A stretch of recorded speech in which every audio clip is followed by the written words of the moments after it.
Excusez-moi.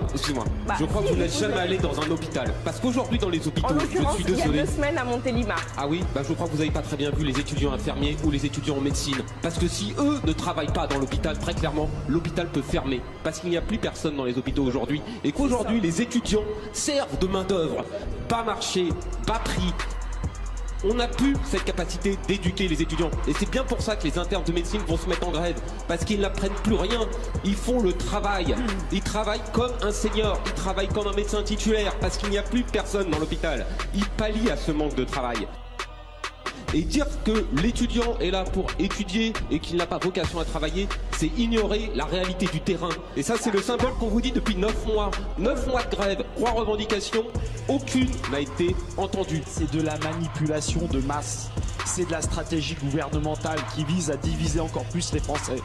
Je peux vous dire qu'aujourd'hui, tout le monde a à perdre. Et je veux réhabiliter un peu nos régimes de retraite. Oui, ils ont des imperfections, mais on peut les corriger sans tout casser. Si on veut faire quelque chose de juste, on frappe aussi les très hauts salaires, les très hausses rémunérations, ce que vous n'avez pas prévu dans votre projet. Vous tapez sur les plus petits, mais pas sur les très hauts. Le programme de Macron, 2017.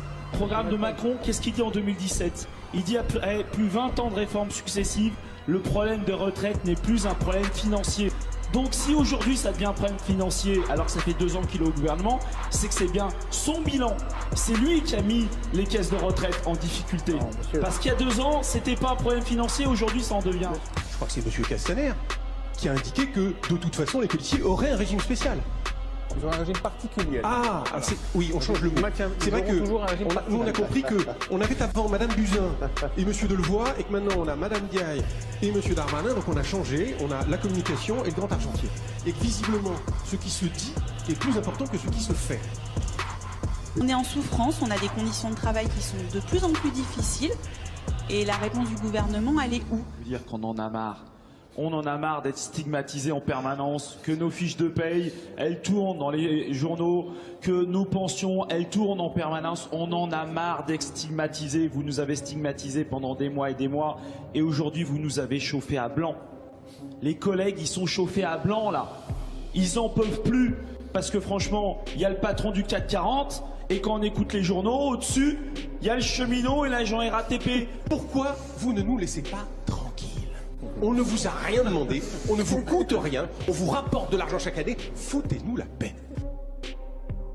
Le discours le plus grossier, enfin vraiment celui de la propagande gouvernementale, relayé comme il convient par tout son appareil médiatique, c'est que c'est surtout une inflexion récente, c'est surtout une affaire de régimes spéciaux, n'est-ce pas? Donc, braves gens, dormez tranquille, ça ne vous concerne pas.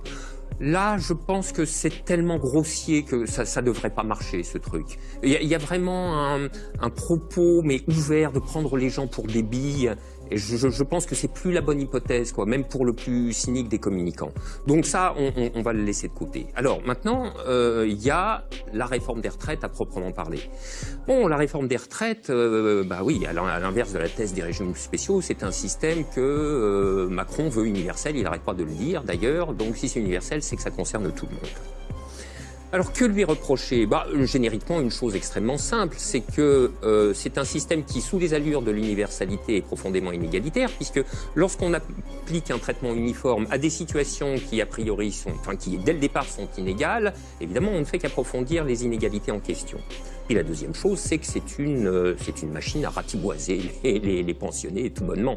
Alors à cet égard, il y en a un qui avait pas caché, qui avait affiché la couleur, c'était François Fillon pendant la campagne de 2017, qui planche devant les patrons et il leur tient en substance, mais en substance, c'est quasiment du verbatim ce discours. Trop d'hommes politiques qui jouent avec l'affaire des retraites et qui font miroiter des réformes formidables. Alors, par exemple, ce qu'on appelle les retraites par points.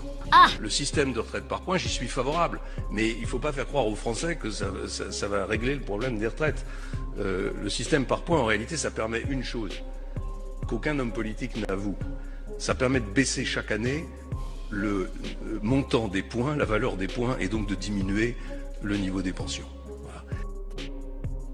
Je suis pour la retraite à points parce qu'il y a un truc évidemment qu'on ne peut pas dire aux Français, c'est que après tout est concentré dans la valeur du point, qui est le paramètre stratégique. Et puis alors on le tourne dans un sens et on le tourne dans l'autre, etc. Les gens n'y voient que du feu, enfin sauf à la fin quand ils prennent leur retraite et que tout a été dévalorisé. On peut déterminer la valeur du point et la changer. Et exactement, on peut changer à tout moment la valeur du point. Donc changer le montant des retraites que les gens toucheront à la fin.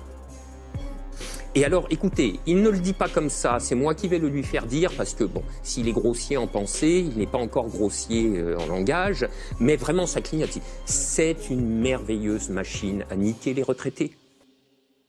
Et, je veux dire, les patrons qui l'écoutent ne s'y trompent pas, hein, je veux dire, les sourires sont rayonnants. Donc, c'est ça que ça va produire. Mais ce qu'il faut bien voir, à mon avis, là-dedans, c'est que cet épisode des retraites n'est jamais que le dernier épisode en date d'une stratégie néolibérale qui a en réalité 3 décennies derrière elle et qui consiste en ce que j'appellerais une stratégie de paupérisation délibérée du secteur public. On voit ça dans tous les domaines. Et c'est une stratégie qui procède toujours, c'est toujours la même opération typique, qui procède en 3 temps. Premier temps, on procède à l'attrition des finances des secteurs publics, c'est-à-dire on ampute volontairement les recettes. On baisse les impôts ici, surtout pour les riches. On procède à des dégrèvements de cotisations sociales ailleurs. Voilà, premier temps. Deuxième temps, on se met une contrainte budgétaire dure. Alors soit la surveillance des marchés financiers, soit, alors là c'est la machine disciplinaire par excellence, hein, les traités de l'euro qui vous disent le déficit il ne doit pas dépasser 3%, la dette 60%, puis il vous tombe dessus si jamais ça ne va pas, quoi. Alors, baisse des recettes organisées. Contrainte budgétaire dure, l'ajustement ne peut plus se faire que d'une manière, par la baisse des dépenses. Et donc c'est cette espèce d'austérité chronique qui est le produit de la paupérisation délibérée des secteurs publics et qui ravage absolument tous les secteurs. Mais tous, à un point inouï. Ce qu'on voit on en reparlera tout à l'heure, mais on le voit partout. L'hôpital, l'école, les pompiers, etc. Écoutez, moi j'ai une amie qui est médecin qui me dit à Saint-Antoine, en réanimation, il y a des rats en réa. Vous voyez? Et j'ai un camarade qui est syndicaliste à la Poste, qui a posté une photo pareil, d'un centre de tri. Il y a un Gaspard qui se promène là derrière les meubles. Etc. Bon. Les Gaspards, c'est le surnom des rats. Oui, voilà, c'est ça. Bon, alors Mais c'est le but pour vous, c'est de le remplacer, de le privatiser, de le remplacer par des services privés? Mais de toute manière, c'est ça qui se passe à chaque fois, puisque c'est le débouché inévitable de cette stratégie de paupérisation délibérée. Les secteurs publics, les uns après les autres, tombent dans un tel état de délabrement que les usagers qui aimeraient bien être fidèles au public n'en peuvent plus et donc commencent à envisager des solutions alternatives et vont se tourner vers le privé. L'hôpital, c'est ça qui est en train de se passer, je veux dire, mais même de la part des médecins. Les médecins de l'assistance publique ont la vocation du service public. Ils sont tellement dégoûtés qu'ils s'en vont. Où est-ce qu'ils s'en vont? Dans les cliniques privées. Ce sont donc les cliniques privées qui vont évincer progressivement l'hôpital public. L'école, c'est pareil. Le service public de l'emploi, c'est pareil, etc. Et les retraites, c'est la même chose. Si vous ratiboisez les retraites, au bout d'un moment, les gens se disent, il va bien me falloir une complémentaire, j'en ai déjà une, mais une surcomplémentaire. Enfin, ceux qui pourront, n'est-ce pas? Et la surcomplémentaire, qu'est-ce que c'est? C'est de la capitalisation.